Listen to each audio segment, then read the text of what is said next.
다 같이 조하게 맞춰 묵도하심으로 성령 강림절 후 7번째 주일 예배를 하나님 앞에 드리도록 하겠습니다.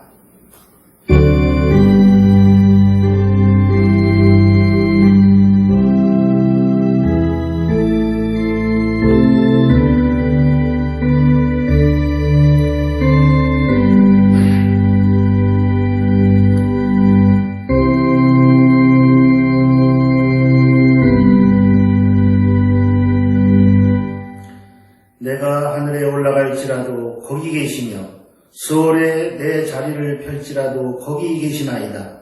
내가 새벽 날개를 치며 바다 끝에 가서 거주할지라도 거기서도 주의 손이 나를 인도하시며 주의 오른손이 나를 붙드시리이다. 아멘. 사랑과 은혜가 풍성하신 아버지 하나님, 하나님께서는 세상 끝날까지 우리와 함께 하시겠다 말씀해 주셨습니다. 그러나 우리는 너무 자주 주님을 잊고 살아갑니다. 일이 잘 되어갈 때는 자기의 힘으로 된 줄 알고 우쭐거리다가 실패할 때면 세상이 무너진 듯 낙심합니다. 주님, 믿음이 연약한 우리를 불쌍히 여겨 주시옵소서. 어려운 일을 만날 때마다 그 일에 압도당하지 않게 하시고 고난 너머에 있는 약속의 세계를 바라보게 하여 주시옵소서. 주님께서 주신 약속을 기억하며 이 한 주간도 힘을 얻게 하여 주시옵소서. 예수님의 이름으로 기도하옵나이다. 아멘.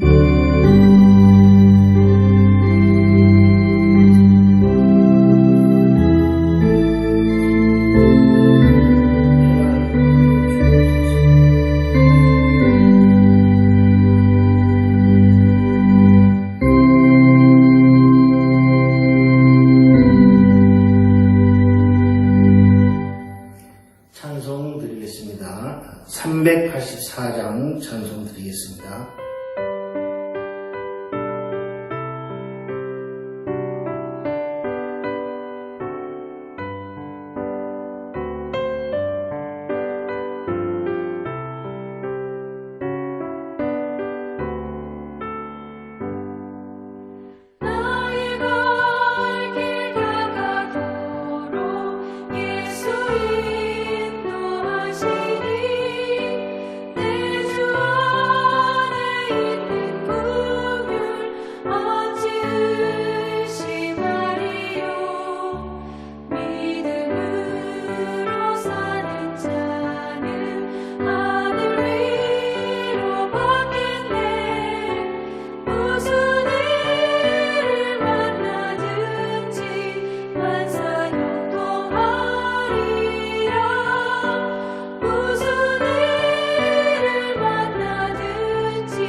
하나님 말씀 봉독하겠습니다. 하나님 말씀은 로마서 8장 28절 말씀입니다. 로마서 8장 28절 말씀 한 절만 봉독하겠습니다. 우리가 알거니와 하나님의 사랑하는 자 곧 그의 뜻대로 부르심을 입은 자들에게는 모든 것이 합력하여 선을 이루느니라. 아멘. 광고 말씀을 드리겠습니다. 우리 새벽기도 시간에 김장로님께서 합심기도 내용을 올리셨는데 그 내용대로 중보기도를 여러분들이 계속 해주셨으면 감사하겠습니다. 첫째는 온 세상을 덮고 있는 코로나 종식을 위해서 기도해 주시고, 두 번째는 모든 교회가, 세상의 모든 교회가 부르심받은 대로 사명을 잘 감당하고 믿음 위에 굳세게 설 수 있도록 기도해 주시고, 또 우리 마닐라 세관교회가 하나님의 말씀 안에서 어려움을 이겨내고 든든하게 섬으로 많은 사람이 부르심을 받고 마지막 때에 큰 부흥을 이루도록 그렇게 기도해 주시기 바랍니다. 또 목회에 복귀하지 못하고 있는 담임 목사와 부목사를 위해서도 함께 기도해 주시기 바랍니다. 그리고 경제와 또한 가정 문제로 어려운 모든 교우들의 사업과 직장 그리고 가정과 자녀들을 위해서 기도해 주시면 감사하겠습니다. 잊지 마시고 이 중보기도 내용을 꼭 기억하시고 함께 어디든지 언제든지 기도해 주시면 감사하겠습니다.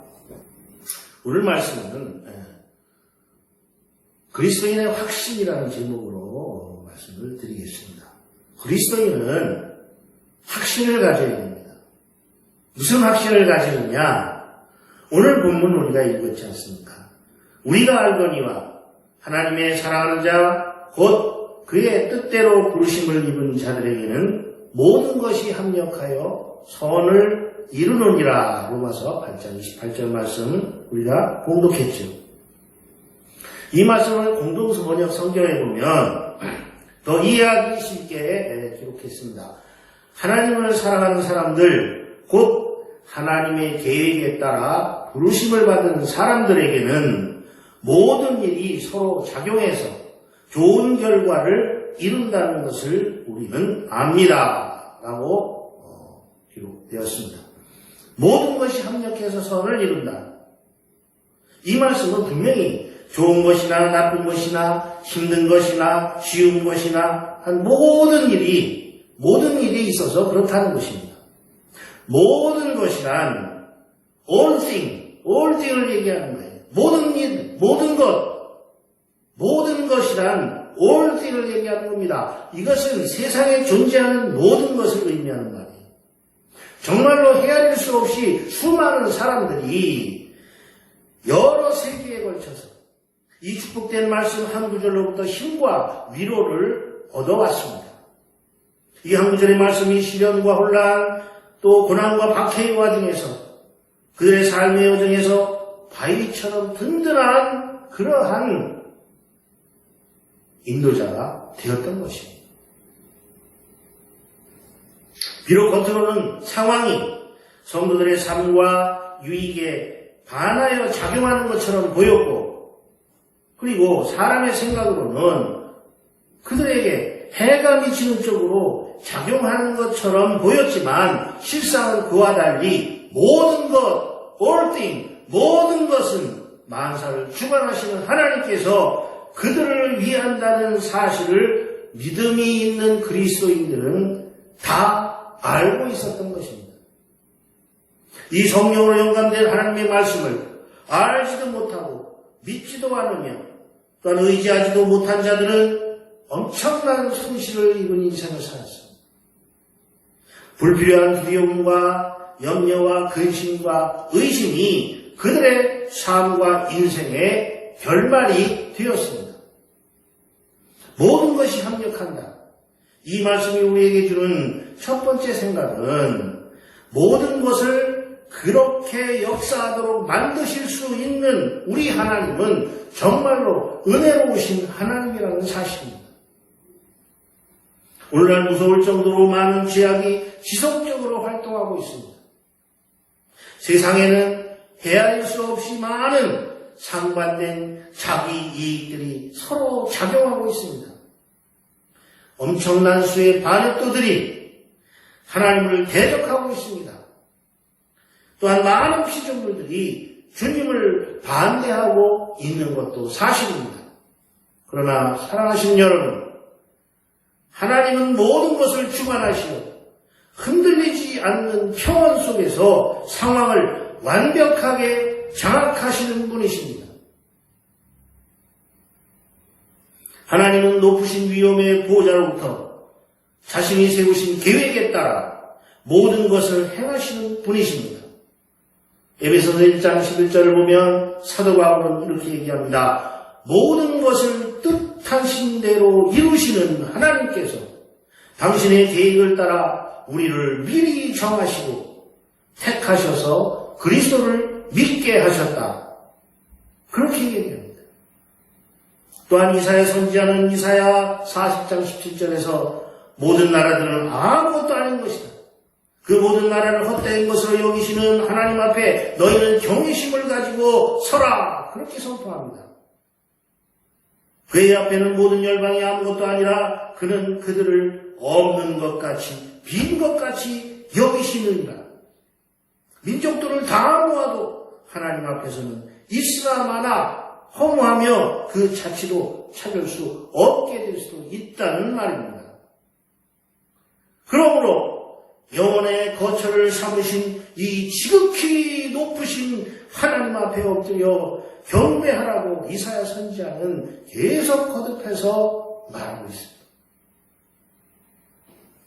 어떠한 직접적인 죄악으로부터도 가장 큰 선한 것을 뽑아내실 수 있는 하나님께 찬양을 드리라는 거죠. 하나님이 세우신 목적에 공헌하지 못하는 하나님이 만드신 피조물은 존재하지 않습니다. 할 일이 없는 존재 또한 없습니다. 모든 것이 하나님의 계획된 사명을 완수하도록 하나님은 모든 것에 힘을 불어 넣어주시는 분입니다. 모든 만물을 하나님의 영광을 위한 위대한 목적을 위하여 애쓰고 있다라고 성경은 얘기합니다. 모든 것이 하나님의 명령에 따라 움직인다고 명확히 밝히고 있습니다. 모든 것이 함께 역사한다.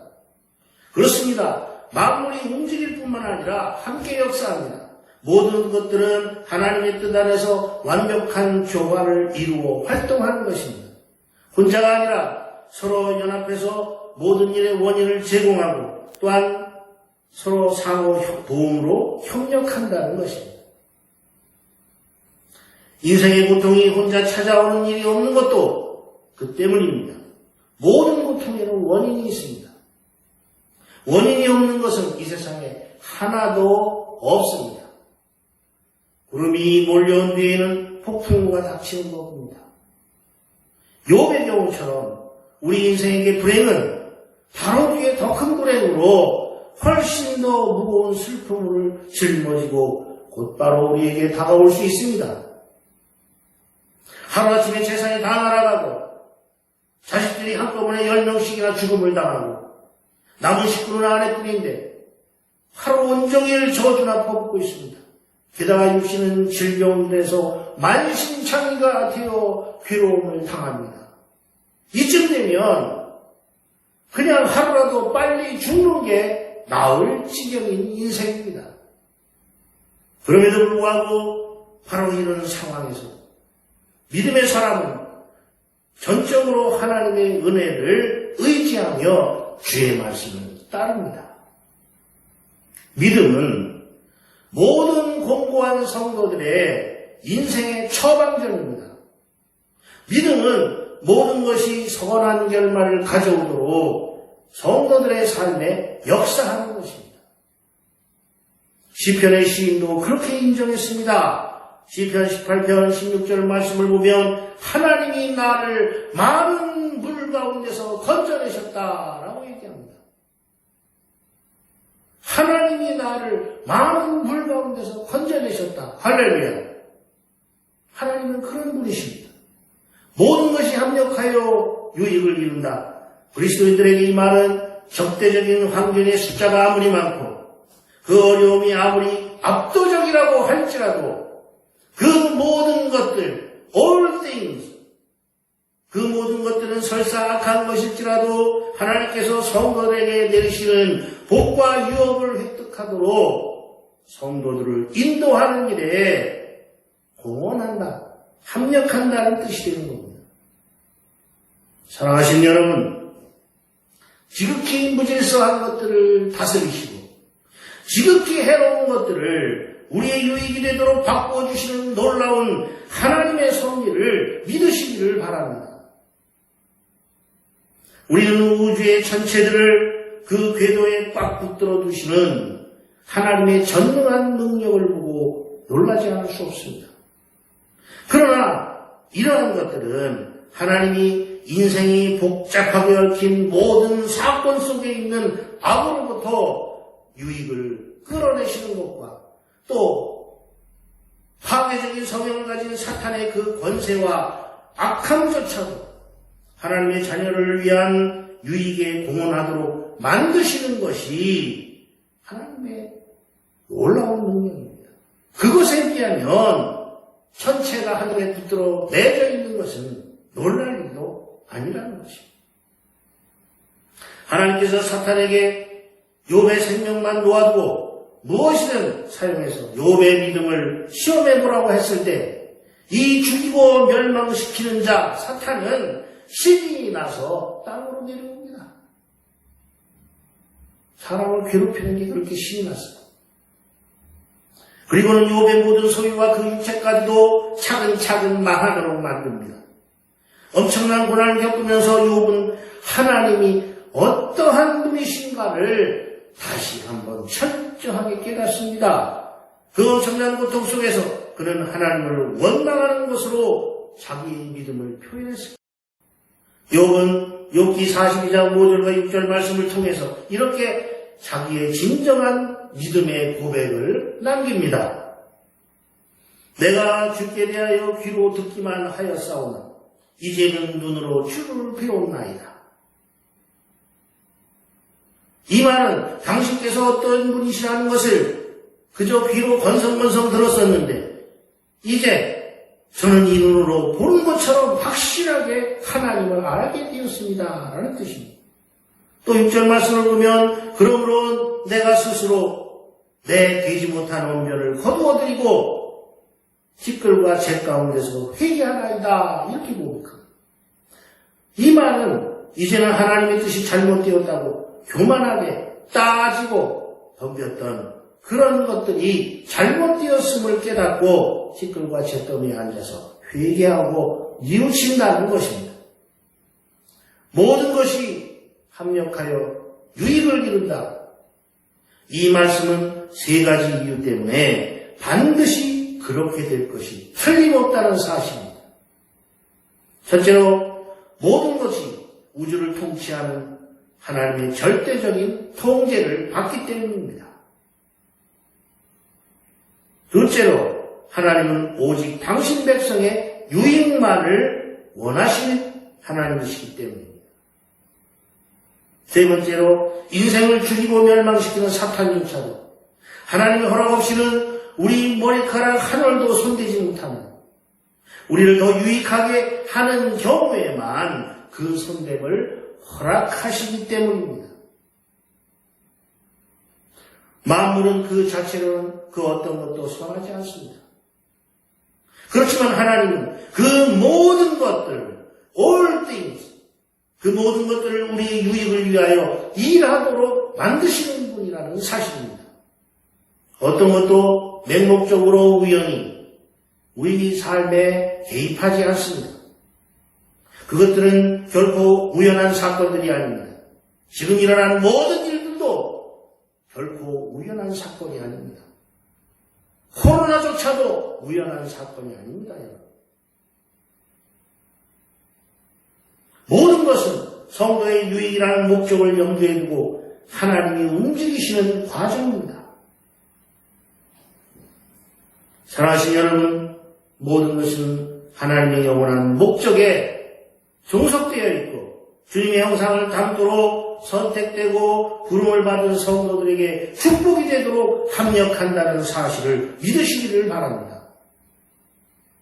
우리 아버지는, 우리가 믿는 아버지는 고난과 슬픔, 그 많은 인생의 손실과 상처, 이 모든 것까지도 사용하셔서 자신의 택한 백성들, 즉 하나님을 사랑하는 자의 유익이 되도록 그렇게 만드시는 분입니다. 하나님을 사랑하는 자, 오늘 본문에 나오는 말씀이죠. 하나님을 사랑하는 자, 이것은 모든 참된 그리스도인들의 특징입니다.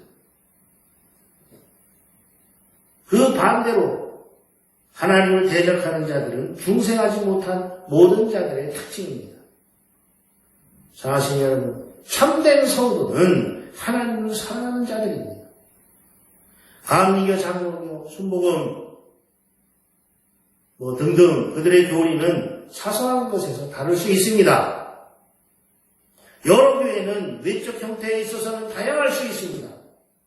성도들의 은사도 같지 않을 수 있습니다.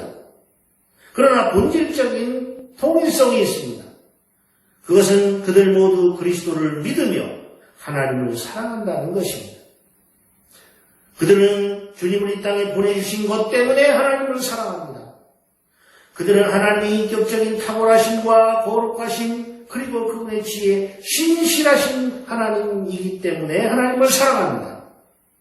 그들은 하나님의 행하심, 즉 어떤 때는 주시고 어떤 때는 주시지 않는 것 때문에 하나님을 사랑합니다. 그들은 하나님이 꾸짖어 주심과 인정해 주심 때문에 하나님을 사랑합니다. 하나님이 모든 것을 선하게 인도하신다는 것을 믿기 때문에 그 징계하시는 막대기까지도 사랑하는 것입니다.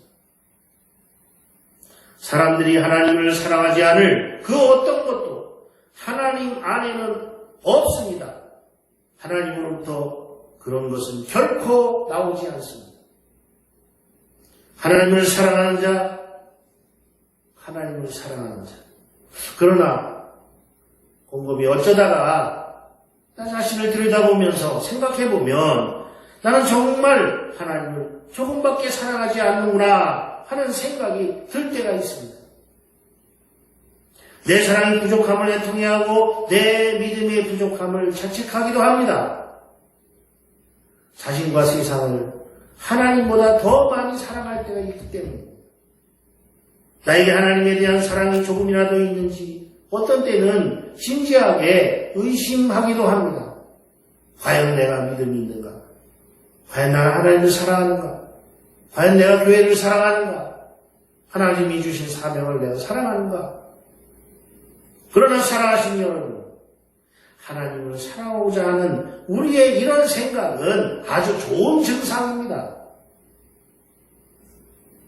내가 하나님을 적게 사랑하는 것에 대한 나의 고민은 내가 하나님을 미워하지 않는다는 확실한 증거가 되기 때문입니다. 내가 하나님을 적게 사랑하는 것에 대한 나의 고민은 내가 하나님을 미워하지 않는다는 확실한 증거가 된다는 사실을 믿으시기 바랍니다.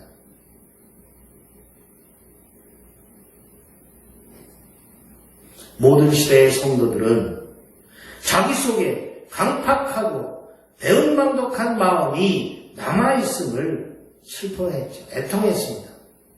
하나님을 향한 사랑을 죄의 본성과 세속적인 영향력과 억제력이 방해하고 있기 때문입니다.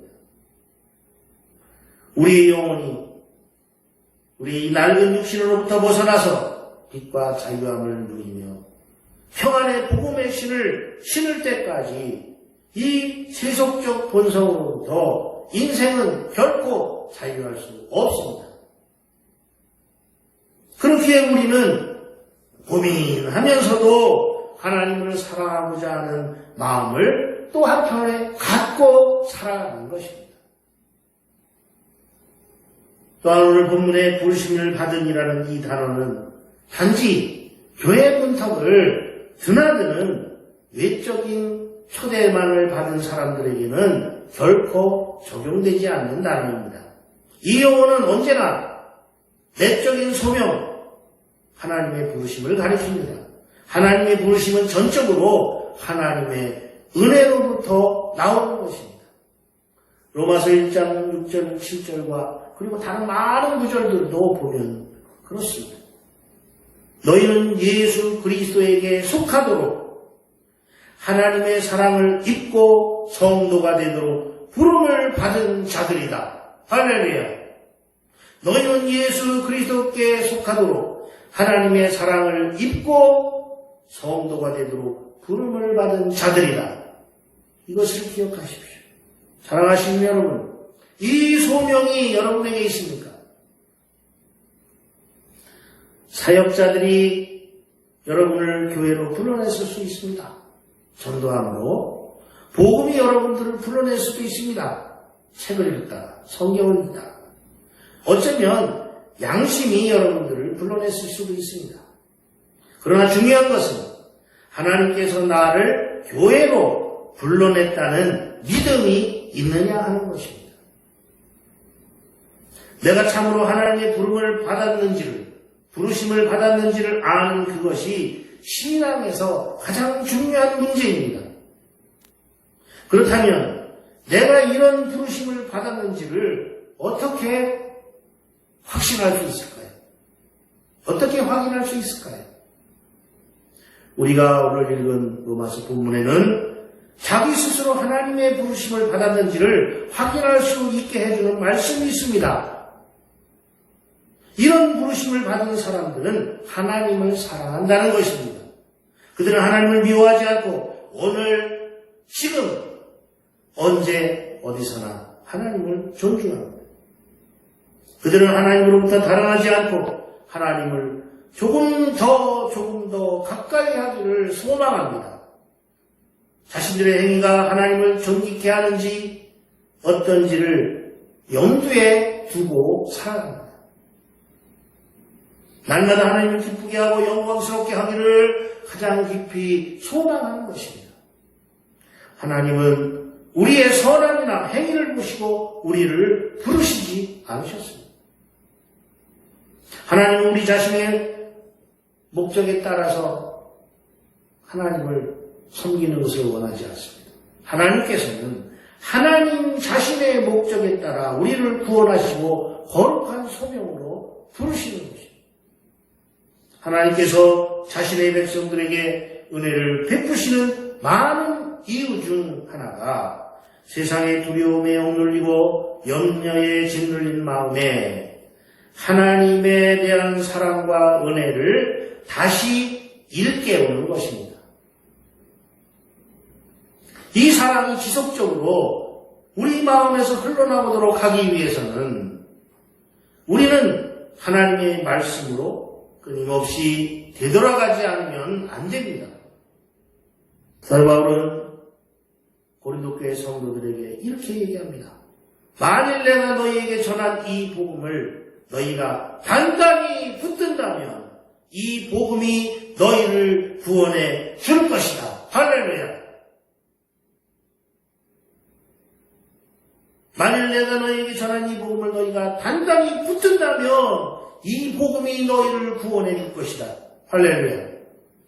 우리의 비참함과 전적인 무가치함에도 불구하고 하나님이 우리를 부르신 그때 그 첫사랑을 기억해낸다면 하나님을 향한 우리의 애정이 새로워질 것입니다. 지옥에 던져져야 마땅할 죄인에게 손을 뻗으셔서 위기에서 구원하듯이 나를 멸망의 구덩이에서 낚아채 올린 하나님의 그 놀라운 은혜로 인해 영원히 감사의 찬양을 들을 수 있게 될 것입니다. 수많은 사랑 가운데 우리를 부르신 하나님의 주권적이고 영원한 은혜를 깨달음으로써 하나님을 향한 우리의 사랑은 계속 깊어질 것입니다. 사도 바울은 지금껏 모든 성도들의 정상적인 신앙의 경험을 언급하면서 모든 것들이 합력하여 유익을 이룬다고 선언하였습니다. 그러나 하나님과의 교제가 없는 사람이라면 이 말씀으로부터 많은 위로를 얻지 못합니다. 이 말씀은 믿음이 작동하지 않을 때는 우리를 결코 지탱해 주지 못합니다. 그러나 우리의 믿음이 작동할 때 이 말씀은 엄청난 에너지로, 시너지로, 능력으로 우리에게 우리의 인생을 인도하고 지키는 말씀이 될 것입니다.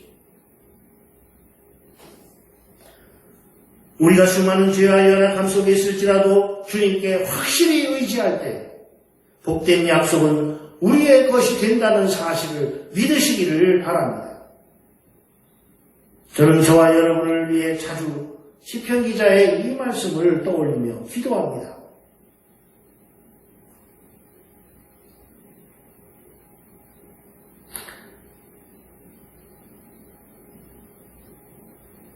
하나님, 그 마음에 당신을 의지하는 자가 완벽한 평화를 계속 누리도록 지켜주십시오. 그는 당신을 믿는 백성입니다. 그는 당신을 신뢰하는 백성입니다. 할렐루야. 오늘 본문에 대한 확실한 증거로 우리는 야곱의 이야기를 들을 수 있습니다. 야곱은 몇 가지 점에서 특히 죄 많고 연약한 점에서 우리와 밀접하게 닮은 사람입니다. 창세기 42장 36절을 보면 경제적인 어려움으로 말미암아 가뭄이 들어서 가문과 가정과 자녀들의 삶이 다 깨질 위기가 야곱에게 찾아옵니다. 야곱의 인생의 시커먼 먹구름이 그에게 몰려왔습니다. 시험은 혹독하였고 그의 믿음은 무섭게 흔들렸습니다. 너무나 큰 절망 가운데 그의 두 발은 움직일 수조차 없는 지경이었습니다. 그의 고통스러운 한탄에 귀를 한번 기울여 보십시오. 내게서 내 자녀들을 뺏어갔다. 요셉도 시므온도 없어졌다. 그리고 이제는 베냐민도 데려가려는구나. 이 모든 것들이 나를 대적하는구나. 이 모든 것들이 나를 대적하는구나. 야곱은 절망 가운데서 이렇게 부르짖었습니다. 이 모든 것들, 모든 것, all things. 자빠져도 코가 깨진다고 했어요. 되는 일이 하나도 없다는 얘기죠. 되는 일이 하나도 없다. 야곱은 절망 가운데서 이렇게 고백한 거예요. 그러나 그의 희미한 믿음의 눈에는, 그의 그 희미한 믿음의 눈에 미래가 없이 깜깜하게만 보였던 그러한 환경들은 그가 고통 가운데 있던 그 순간에도 그의 인생의 말년에 누릴 영광스러운 광채를 발산할 사건들로 발전되고 완성되어 가고 있었던 것입니다. 그렇습니다. 모든 것이 합력하여 그의 유익을 이루어가고 있었습니다. 사랑하신 여러분, 이걸 잊지 마십시오.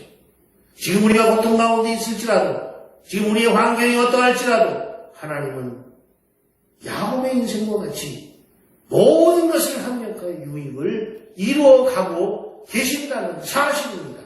하나님은 이렇게 말씀하십니다. 고통을 겪고 있는 사람들이여, 많은 환난은 곧 끝날 것이다.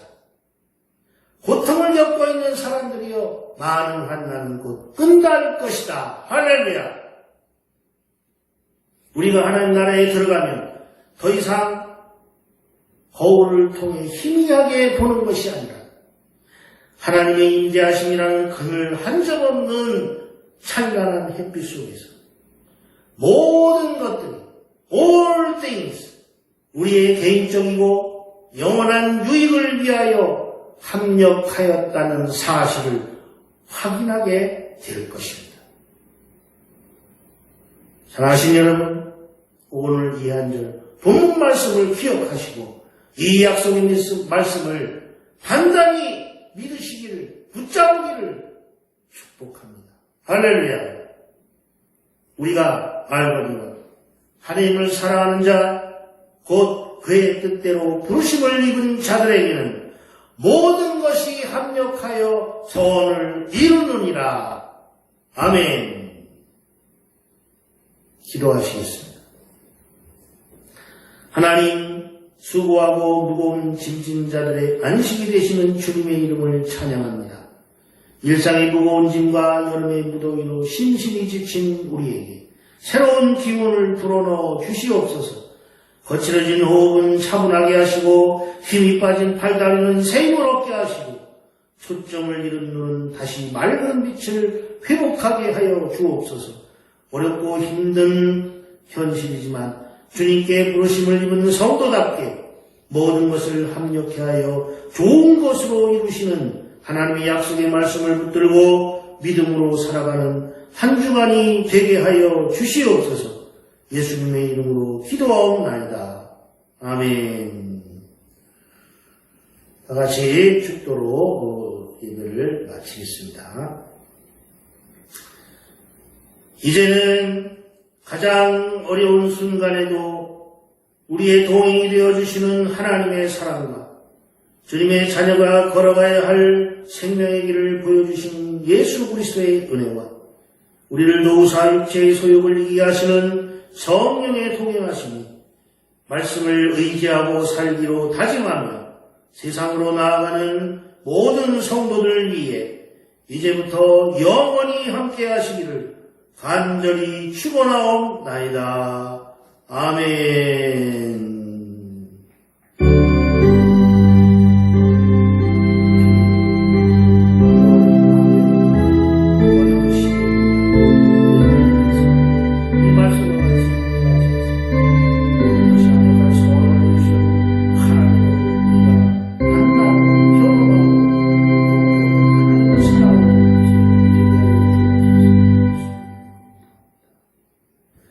할렐루야. 하나님께 영광의 박수를 올려드립니다. 수고하셨습니다. 감사합니다.